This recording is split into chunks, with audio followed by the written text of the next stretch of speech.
All right, good afternoon, ladies and gentlemen. I know these notes are supposed to be giving on Monday's Zoom meetings, but the loss of internet and the lack of consistency with each class, I figured I'd just give you these notes in the form of a screencast. Hopefully I get to see Group B students by, Wednesday, Thursday. If not, then we'll just go back to the Zoom meetings. Again, keep an eye on your emails to see if there's any updates in regards to returning to hybrid learning by Wednesday. So just take notes from these. You should all have your packets already with this information. So, copy these notes as you see them in those packets. If you don't have those packets, please make sure you check last week's material when it comes down to the information that is present from the notes, video screencasts. I have a notes document there it's a Word document you can just download, and hopefully if you can print it out so you can handwrite these down. All right. So our discussion today is what does the word Homefront suggest about the lives Americans were forced to live during World War I? I know in period 2 we talked about this question, but essentially look at the word Homefront. The front being where the battle is fought, and home obviously being home. Essentially, the war never arrives on American shores. It never gets here. It never gets to the United States. But Americans, like you see in the photograph here, can still fight and do their part to help win the war, even though they are not physically doing any of the fighting. All right, that's what the Homefront suggests, is that American lives were impacted greatly by this war because they had to continue to adapt to demands that the military was making, not towards the people, but the resources the military needed to supply an army that was 3 to 4 million soldiers large. And then to feed them, to arm them, to make sure they had everything they needed to win the war. That was the goal of a civilian, an American citizen that was not in the military during this war. So something I just want to go over with you here in terms of what the Homefront suggests. The Homefront is really suggesting how the American people really fought their way to win this war while never setting foot in Europe. All right, we're going to take a look at some examples here. All right, the first way they did this was by financing the war.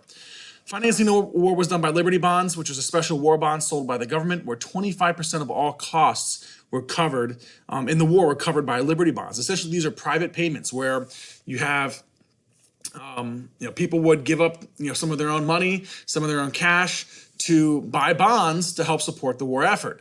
Essentially what these bonds were pieces of paper says you have $100 worth of a war bond here and you get to cash this in at any time you want. Most likely it would be after the war. Now, if you hold on to bonds for a long time, they can increase in value. I'm not saying they're not going to double or anything like that. They might increase maybe by $5, $10, which many people were okay with because $5 to $10 was more money than they had going into it. So, you put in $100, after maybe 10 years, you might get $105, $110 back. Yes, $10 for 10 years doesn't seem like much, but it was more than you had before. So, you could also say that you help support the war effort. And that was a big deal for a lot of people at this point to support this war effort, okay? These were sold or advertised by many different entities. The Boys and Girl Scouts was a genius move by the government to get kids going around and selling Liberty Bonds to get people to finance this war. Before cookies and popcorn, you had Liberty Bonds during World War I. So a pretty genius move because it's always it might be more easy to say no to a traveling salesman, an adult who's responsible for selling these bonds. But instead, if you're trying to sell them to, buy them from kids, it's a lot more difficult to say no to some of those kids selling them. They also use commercial art, like you see on the right-hand side, as well as many rallies that were utilized where 4-minute men, they gave, hundreds of thousands of speeches to millions of people trying to build up their patriotism, build up their nationalism, try to get them to essentially be proud to be Americans, but also the only way you can be American is if you help us win this war. That's really the trade-off here. If you don't help us win this war, the American way of life as they know it isn't going to exist. All right. Finally, they use songs like Over There to try to rally people to get them to think about those that were fighting, get them to think about the individuals that, especially young men who were sons and brothers of people living in the United States, getting them to essentially, pay for the war effort and using music to help with that. All right. So, but while Liberty Bonds paid for 25% of the war, increased taxes was another way that the war was financed. But the Liberty Bonds were a big way to get people to put their own money in to support the war effort, along with the taxes and everything else that was utilized to fund this war. Excuse me. All right. So some of the economic issues, I'll put these up here so you can copy these down. So the government tried to regulate food and fuel the best they could. The main purpose is the fact that by reducing waste, you could save food. And in many cases, if there was food waste that was left out, it'd be put in separate bins, like separate trash cans outside the home, and farmers would come around and pick those up. And farmers would essentially take that food waste and send it to pig farms, so those pigs could eat that food waste and then grow nice and fat really quickly. And then they could butcher the pig and use that meat to go feed the soldiers. That was a great way they could recycle food. Also, if you had bones left over from chicken or beef or anything else that we're utilizing that you got from the butcher, those bones could be utilized and saved for many times to make a stock, to make with soup. People were also encouraged to plant their own gardens through victory gardens. So you reduced waste that way. The government also set price controls, increasing the prices of many top in-demand goods like bread or wheat or other factors as well, to try to conserve everything they could save to give to the army, give to the soldiers instead of the people having it. All right. They also encouraged rationing of goods. If you wanted to buy your bread, you might only get one loaf of bread per month, so you have to make that count, or maybe one loaf of bread per 2 weeks, depending on where you lived and how in demand bread was. You'd only have so much per month that you could get, and once you used it, you could not get it until the next month. All right.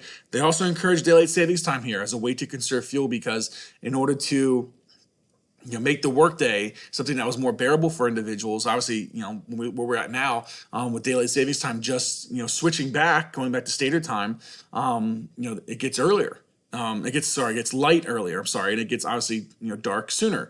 So the whole key here is that with those time periods, with people starting in the day around like 6, 7 o'clock in the morning, if it's light, you don't have to use artificial light. You can use the natural sunlight to use in your factories, anything like that, and that helps save electricity. And by saving electricity, you saved coal, which is the main way that they created electricity. They burned coal to generate steam turbines, and these steam turbines essentially create electricity. And if you could save coal, you could now take that coal and give it to the troops who needed it more often as a fuel source. All right, so that's the big way that daylight savings time tried and attempted to improve the lives of Americans, especially the soldiers that were fighting there. All right. Now, another thing that the government tried to do was to enforce your loyalty. The federal government tried to take control of all news and information. Obviously, we got with the transatlantic cable being cut, the British and the French pretty much controlled all information that went into the United States. But as we declare war, any information that came in from Germany that was pro-German was then silenced. Essentially, we have this huge fear of foreigners, all right?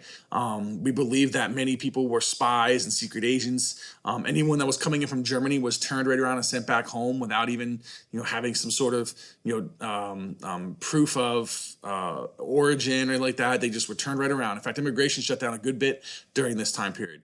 But they believed everybody was a spy or a secret agent trying to do us harm. And also, for many immigrants that were trying to get in, they had to take literacy tests, same kind of literacy tests that African Americans took under Jim Crow. Really tests that were meant for them to fail, so they just send them back home. All right, but this fear really turns into hysteria because we see anti-German sentiment, created in schools where children are literally taught to hate Germans. And even if you were German, like in your heritage, you kind of denounced all of that. If you had a last name that was more German, you changed it. I told some of the examples in class this year and some of the parts. My family's last name, I'm mostly German. My family's last name was once Mueller, Mueller. But once they, probably around this time period during World War I, if they were still here, they probably changed their name to the more English version of Miller, Miller. So, many German Millers have had the last name probably at some point of Mueller prior to that. So that's where we begin to see a lot of the changes. But schools no longer teach German in class. Any German literature that was sent in English classes was now forbidden to teach. Any music that was taught in school in regards to like Johann Sebastian Bach, a German composer, anybody else that was of German descent that was utilized, any music in that case was banned as a result of that. Any food that was in the United States, many people saw the hamburger as something that reminded them of Hamburg, Germany. Well, they changed that name to the Salisbury steak. Many dogs that have German, like, the Dachshund probably was a very German name. That's when they call it the Wiener dog. That's probably where the name comes in. And then you have the German Shepherd. The official name was changed to the police dog, because most police and military use those dogs for their, obviously once they're trained, they're one of the best dogs, that you can possibly get, but they're very difficult to train. It takes a lot of time. That's why the police and the military utilize them, because they have the time, they have the resources, and plus the skills that those dogs have compared to others are unmatched. All right. So, but these names are officially changed from dogs. So this is hysteria that's coming into this. We're looking at everything that's going on culturally around the United States. It's all anti-German. And also people who were proud to be German and showed it were lynched. Put people out of anger, the kind of vigilante justice of individuals trying to, take matters into their own hands would start lynching Germans as a result of their cultural heritage, because we didn't want to see ourselves being favorable to any of them. So you really can see how we enforce loyalty. Another way they did this was by passing the Sedition and Espionage Acts. It forced people to be loyal, but also it forced people to not speak out against their government. All right. These acts essentially take away the freedoms of Americans and freedom of speech. Anytime someone spoke out against Wilson, anytime someone spoke out against the federal government, they were sent away and arrested. All right. And they also created anti-war attitudes. We have Eugene Debs, who's a socialist. Workers during this war, while they are working from home, they have no stake in the outcome of the war. So this is a big issue for them. And also, as we talked about vigilante justice, many of them take the law into their own hands and how they want to treat it, especially treating people who aren't in the popular side of things when it comes into this particular war. But Sedition and Espionage Acts play major roles into how Americans' First Amendment rights were prevented. And it's seen as a time period, especially during war. And this is when we see it in American history. During wars is when we usually see the American people losing their First Amendment rights. And the question always comes down, is it worth losing rights to win a war? Some people will debate that. It depends on where we are as a country. Are we favoring rights over security, or are we going to favor security over rights? Many people would argue in this war that the national security of the country was the correct excuse or the correct scapegoat to start preventing people from expressing their rights, especially if they spoke out against the government. So this is a big deal. All right, this is the first time we begin to see Americans limiting speech, limiting other areas of their lives and how they operate. So big deal here. All right. They also use music to help control that. There's 3 songs. If you want to look these up, you can write these down over there. I Didn't Raise My Boy to Be a Soldier, again, an anti-war song hit. This is probably early on, but the middle one probably was not there. It says Goodbye Mother, So Long Dad, Hello Uncle Sam.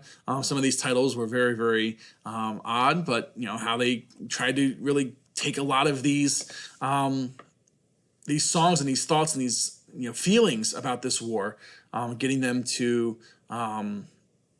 really do their part to sell this war, or if any case you see in the middle here with an anti-war song to get them to not like it. So there are several, obviously if you have the link, I sent the link out for these PowerPoints. When you open it up, you can click these links and see the videos. That's perfectly fine there. But we look at all these other places here, and we look at all the other areas. There's one assignment I want you to do this week, and this is the same thing you would see on Canvas, all right? But it's the effects of war on immigration. So during World War I, many immigrants from Germany had, had to be kept out of the United States because many Americans wished they be kept out for fear that they might be spies or disloyal to the core American values. Today, we have a president who at one time wished to keep all Muslims out of the country until they can be properly screened to ensure they won't do the country any harm. So these are the events that up here. The question that you need to answer is it right now to discriminate in our war against terror, against Muslims, when it seemed like a logical idea almost 100 years ago against the Germans? Why or why not? Give me your opinion here. There's a Canvas assignment up on this. Please make sure you take this. It'll be up until Tuesday. This is your only assignment this week. Depending on what we do in the following days, keep this in mind. If we're back to hybrid for Group B, Group A students, look up for more screencasts. I'll make sure you get caught up with the notes then, okay? But this is what we're going to do here for Monday. All right, we're going to have a great day. Hopefully I'll see some of you guys on Friday's Zoom meeting, if not on Wednesday.